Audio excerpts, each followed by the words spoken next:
क्योंकि प्रैक्टिकली हमने मालिक किसको समझा? हुक्मरानों को समझा, या आम लफ्ज में कहूं साहिब पावर को समझा। हजरत मूसा के जमाने में मालिक फिरौन को समझा, कभी निमरूद को समझा, कारून ने खुद को समझा, कहा कि मूसा माल मैंने जमा किया, क्यों दूं अल्लाह की राह में? मेरी मेहनत, मेरा पैसा, मेरा माल, मालिक कौन बना? मैं बना।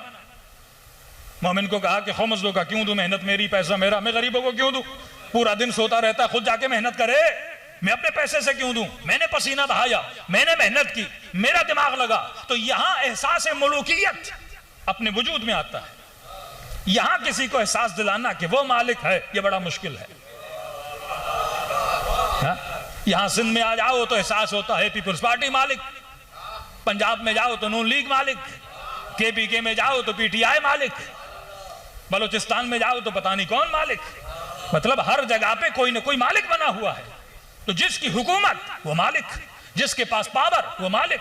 अब मुलूकियत हुकूमत की लेवल पर हो तो सियासी पार्टियां, घर की लेवल पर हो तो बाप समझता है मैं मालिक, औरत कमजोर है समझता है इसका मालिक कौन? मैं। बच्चे छोटे हैं तो मेरी सुनेंगे, मालिक कौन? मैं। दुकानदार हूं, 4 लोग काम करते हैं तो मालिक कौन?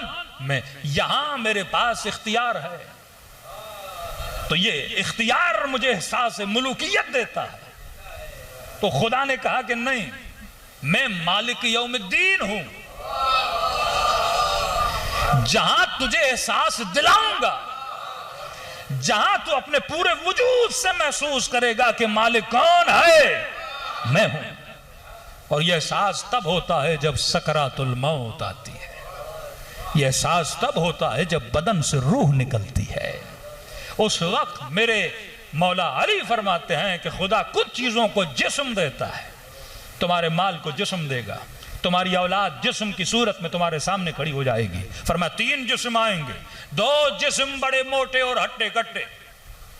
मरने वाला जब बदन से रूह निकल जाएगी तो 3 जिस्मों को देखेगा। पहले जिस्म से पूछेगा, बता तू कौन है? कहेगा कि तुम यहां खड़े हो, मेरी मदद के लिए आए हो? कहेगा जी मालिक, तेरी मदद के लिए आए। अच्छा, कहां तक मेरी मदद करोगे? कहां तक इस सफर में मेरा साथ दोगे? तो वो जिस्म कहेगा, मालिक हम कब्र तक आपके साथ रहेंगे। क्या करोगे मेरे लिए? कफन खरीद लेंगे, एम्बुलेंस का बंदोबस्त करेंगे, कब्र के खुदवाने की मजदूरी दे देंगे, आपके लिए 1-2 मजलिसें करवा देंगे। ये आपके लिए हम कर सकते हैं। कहा आगे? का नहीं, आगे हम नहीं आ सकते। का तुम हो कौन? का मैं तुम्हारा माल हूं, और माल यहीं तक काम आएगा। कफन ले लेगा, कब्र का बंदोबस्त, खुदवाई का बंदोबस्त, एम्बुलेंस का बंदोबस्त, 1 आधी मजलिस आपके लिए करवा लेंगे, 4 लोगों को खाना खिला देंगे, माल यहीं तक काम आएगा। कहा आगे? का आगे तक उतना जाना है। दूसरे जिस्म से पूछेगा, तुम कहां तक मेरे साथ चलोगे? कहेंगे हम बस आपके लिए इतना कर सकते हैं, जनाजा कांधों पे उठा लेंगे, कब्र में लिटा के तलकीन पढ़ा देंगे, 4 लोगों को बुलाकर सूरह हम्द की किरात करा देंगे। क्या तुम हो कौन? कि हम तुम्हारी औलाद हैं, यहां तक आपके साथ देंगे। का आगे? का आगे हम नहीं आ सकते। मेरे मासूम फरमाते एक तीसरा जिस्म बड़ा नहीफ और कमजोर खड़ा रहेगा, 2 मोटे और हट्टे कट्टे, जिनको खिलाया भी पिलाया भी, जिनकी तरफ तवज्जो बड़ी थी, माल कमाने पे तवज्जो, औलाद के बनाने पे तवज्जो। लेकिन फरमाइए तीसरा जिस्म जो बड़ा कमजोर होगा, इस जिस्म से कहेगा कि तुम कौन हो और कहां तक मेरे साथ चलोगे? आवाज आएगी, जनाब मैं कब्र में भी तुम्हारे साथ हूंगा, आगे का आगे भी तुम्हारे साथ चलूंगा, पूरी बरज़ख में तुम्हारे साथ हूंगा, कयामत के दिन भी तुम्हारे साथ हूंगा। अगर जहन्नुम की तरफ गए वहां भी तुम्हारे साथ, और अगर जन्नत की तरफ गए वहां भी तुम्हारे साथ। ताज्जुब से कहेगा तुम इतने कमजोर कि तुमने मेरी तरफ तवज्जो नहीं दी।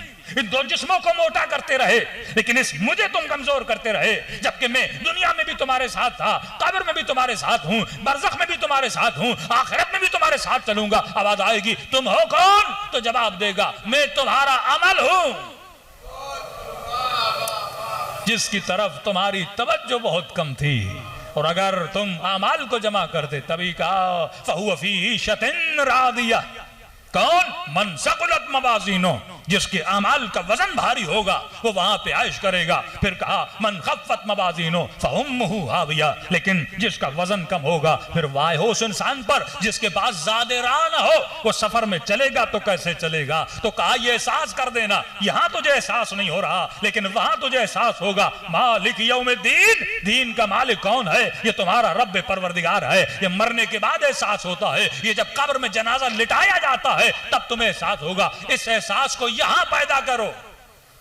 अगर यह एहसास दुनिया में आ गया कि मालिक हकीकी कौन है, तो फिर दुनिया में कोई मजलूम न रहे, कोई जुल्म न करे, कोई किसी के साथ ज्यादती न करे, कोई किसी की माल में आंखें न डाले। फिर हर इंसान ऐसे जिंदगी गुजारे जैसे अंबिया ने गुजारी, जैसे औलिया ने गुजारी, जैसे हबीब इब्न मदाहिर ने गुजारी, जैसे हुर ने गुजारी। फिर करबलाई मुआशरा बन जाएगा जब इस नफूस तक इंसान पहुंच जाए कि वाकईन हकीकी मालिक कौन है, परवरदिगारे आलम है। सल्लल्लाहु अलैहि मोहम्मद।